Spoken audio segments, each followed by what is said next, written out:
തൃശൂരിൽ കൈക്കൂലി വാങ്ങിയ അസിസ്റ്റന്റ് ലേബർ ഓഫീസർ പിടിയിലായിട്ടുണ്ട്. ലേബർ ഓഫീസർ ജയപ്രകാശ് കെ ആണ് പിടിയിലായത്. ഹോട്ടൽ മാനേജറുടെ കയ്യിൽ നിന്നും 5000 രൂപ കൈക്കൂലിയാണ് വാങ്ങിയത്. MS ലിഷോയ് ചേരുന്നുണ്ട്. ലിഷോയ്, മറ്റൊരു കൈക്കൂലി വീരൻ കൂടി പിടിയിലാവുകയാണ്. എങ്ങനെയാണ് വലയിലായത്? അതായത് വിജിലൻസിന് ലഭിച്ച രഹസ്യ വിവരത്തിന്റെ അടിസ്ഥാനത്തിൽ നടത്തിയ പരിശോധനയിലാണ് ഇയാൾ പിടിയിലായത്. സംഭവം തുടങ്ങുന്നത് 30-ാം തീയതിയാണ്.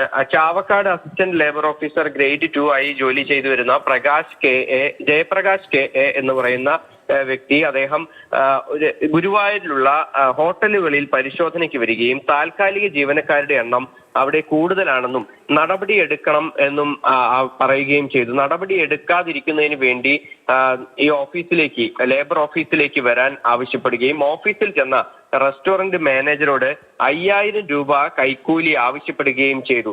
തുടർന്ന് ഇയാൾ ഫോണിൽ വിളിച്ച് 5000 രൂപ കൂടി വേണമെന്ന് ആവശ്യപ്പെടുകയും ചെയ്തു. കൈക്കൂലി നൽകാൻ താല്പര്യമില്ലാതിരുന്ന ഈ പരാതിക്കാരനായ ഹോട്ടൽ മാനേജർ ഇയാൾ തൃശൂർ വിജിലൻസിനെ ഇക്കാര്യം അറിയിക്കുകയായിരുന്നു. വിജിലൻസ് ഡിവൈഎസ്പിയുടെ നേതൃത്വത്തിൽ അടങ്ങുന്ന സംഘം ഇയാളെ നിരീക്ഷിച്ചു വരികയായിരുന്നു. 17-ാം തീയതി ജയപ്രകാശ് എറണാകുളം ജില്ലാ ലേബർ ഓഫീസിലേക്ക് പ്രമോഷനായി പോവുകയും ചെയ്തിരുന്നു. എന്നാൽ ഈ വിവരം പരാതിക്കാരനെ അറിയിക്കാതെ ഈ പണം വാങ്ങാനായി ഇയാൾ എത്തുകയായിരുന്നു, റെസ്റ്റോറന്റിൽ എത്തുകയായിരുന്നു. ഇവിടെ വെച്ച് കൈക്കൂലി വാങ്ങുന്ന സമയത്ത് തന്നെ വിജിലൻസ് സംഘം ഈ ലേബർ ഓഫീസർ, അസിസ്റ്റന്റ് ലേബർ ഓഫീസറെ അറസ്റ്റ് ചെയ്യുകയായിരുന്നു. അല്പസമയത്തിനകം ഇയാളെ തൃശൂർ വിജിലൻസ് ഓഫീസിലേക്ക് എത്തിക്കും.